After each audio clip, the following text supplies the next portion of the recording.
Hola, gent! Si alguna cosa hem après aquests dies de confinament és una cosa que potser teníem molt oblidada. És escoltar la natura. Aquests dies ha estat una passada. Molt més silenci de l'habitual. Però silenci absolut. No, a la natura mai hi ha silenci absolut. La natura us parla. L'únic que ens hem d'acostumar a escoltar-la. Tots sabeu distingir una sirena dels bombers o el camió de les escombraries, però sabem distingir els sons dels animals? Us fem una proposta, una nova proposta. Anem a descobrir paisatges sonors i comencem per un que sembla ben bé que estiguis a la selva més tropical i exòtica del món, i és a tocar de Barcelona, al pantà de Vallvidrera. Escolteu i gaudiu.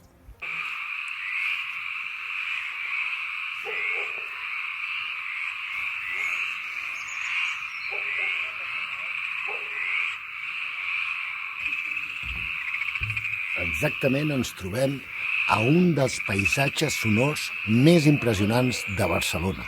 Sí, de la ciutat de Barcelona. No tota Barcelona és urbana. Estem al pantà de Vallvidrera, on el soroll de les granotes arriba a ser, en aquesta època de l'any, absolutament eixordador. Un paisatge sonor meravellós. Però n'hi ha molts més.